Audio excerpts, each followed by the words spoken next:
This is the Hugcast with your host, Kent Corin, that's me, where I recall all the hugs and their impact on my life in a time when hugs are few and far between. Really can only hug the people you're in the home with at this time. So we're going to go back in time.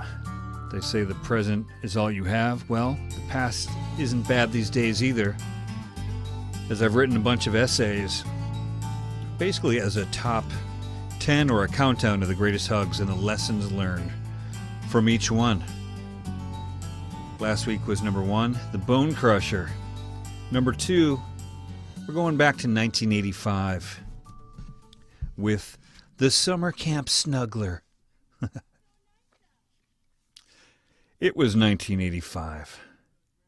I had pixie stick arms, a pencil neck, and a perfectly feathered 80s roller rink hairdo. Tom Petty's Don't Come Around Here No More was my favorite song, and I wanted to be John Bender from Breakfast Club. I thought I was a bit too cool for school, especially letting myself hug anyone. That was out.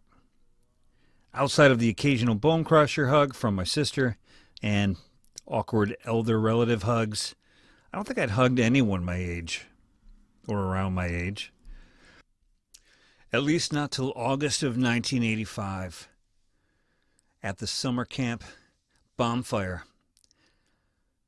I still remember the fresh coating of off bug repellent dripping down my neck as the late August crisp air swirled around. My bunkmates and I made our way down to a glowing bonfire on the last night of camp. I had just spent my longest time away from home as a camper in the Chalutzim unit at Camp Lakeland. I was about a 5th grader and still really shy, though it was the most comfortable I'd been from home ever. Living in a 3-person tent for 7 weeks with other 11-year-olds. The long hot days had finally ended and the summer was drawing to a close. I counted down the days dreadfully to the camp talent show and bonfire. There was a 12-year-old air band covering Prince's I Will Die For You. There was a routine called If I Were Not a Camper. And then a whole bunch of guys singing Cold War Billy Bragg songs on the acoustic guitar. Mostly freshmen in college. The cool kids, the counselors. As the talent show drew to a close, we were fed our last hubcap-sized sugar cookie snack and a little tiny carton of Seal Test chocolate milk. We gathered on blankets as a guitar-wielding 20-year-old began to strum. Songs like Leaving on a Jet Plane and The Circle Game ushered in feelings of separation. But it was the oldest campers, the Bogos, and their speeches that ushered in a tidal wave of pre-adolescent tears and emotions that I've never felt before. One Bogo played Motley Crue's epic song Home Sweet Home on a slim Sony boombox. That triggered a hug fest of epic proportion, and a river of tears began to flow. There were tears everywhere, except for me. I still wasn't sold on the emotional combustion, but I kind of, made my way into a circle of huggers, and then I ducked out of it until a counselor in training, which we called CITs, whose name and face still escape me. Well, she grabbed me by the arm, hauled me in like she was reeling in a fish, and squeezed me and said, "It's okay. I'm going to miss you too." I still remember her grasp and the fact that she read my body language and could tell that, she knew I wasn't comfortable. But I became very comfortable as time went on, and I went back to summer camp every summer for 12 years. And every year it got painfully harder to leave. And I also became more comfortable hugging outside of the family. I became, hey, put an arm around a guy, hey, how about a hug? A little bit at a time. But what I learned about myself was that my body language was a way of telling people how I was feeling, so I needed to be way more aware of it. And now I'm a little bit more of a hug initiator because of camp. And on that night, a layer of me was peeled away.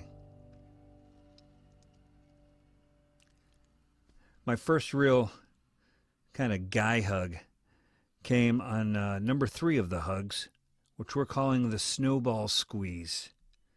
It was January 1991. I stood in front of the mirror as my gap tie squeezes my already pencil-thin neck as my Adam's apple protruded until the doorbell rang. Couple number 1 had arrived for the pre-dance dinner my mom had talked me into hosting.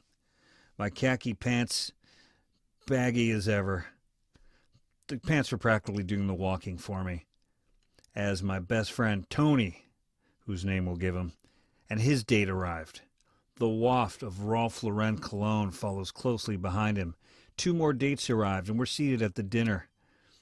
On this particular night, I was hanging on to the news that my parents were getting a divorce. I'd bottled it up since the summer, and I was just holding on to it. I didn't fault anyone, but it was a feeling nonetheless. I would discover myself on this night as using this energy for entertaining, comedy, slinging zingers. My old buddy Tony and I lobbed them back and forth across the table over the cranberry and the turkey and the whatever we were eating that day. We would later be on the dance floor that night at the Snowball Dance in the cafeteria, all the tables and chairs pushed to the sides. There was, for some reason, the Billy Idol song, Moni Moni, resonates. We chanted that so loud.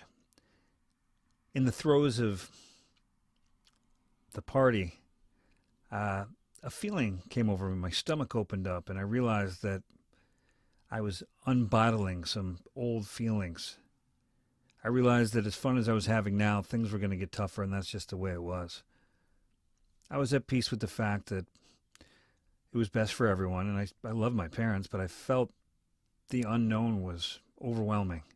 In the middle of Moni Moni, I ditched into the crowd and went to the bathroom until a pre-adolescent explosion of tears erupted from me. I composed myself, said, probably finger pointed at myself and said, "You got this, buddy," or whatever 16-year-old kids do to pump themselves up. And I made my way back out, down the hallway, back toward the frenetic energy of this dance night. But my buddy Tony approached me, sensed I was uneasy, I was going through it, as they say. No words were necessary. He approached me, gave me a man hug that I'll never forget, that just said, "You got this, I get you." And it further bonded our friendship for many years. A dude I talked to on the reg quite often. And that was the night I realized you can hug your friends. You can hug your dude friends. You can give them a big, you can slam into them and just give them a hug and be okay with that. And it opens up a layer of friendship that's a little more intimate for guys. At least for me, my guy friendships probably became headier. Starting that night. I was already really close with Tony, but on that night, the fact that he could sense how I was feeling made this friendship stand out. And those are the moments when you allow yourself to cross over into just another level of communication. And in this case, it was the hug. And that concludes the 2 hugs in my Hugcast, the Summer Camp Snuggler, and the Snowball Squeeze. Hope you're finding someone to hug out there. I know hugs are few and far between, but you can always retreat in your mind. And hopefully this gave you a little comfort on these cold and interesting times we live in. So keep the faith, keep hugging. Tune in next time for Hugcast with Kent Corin.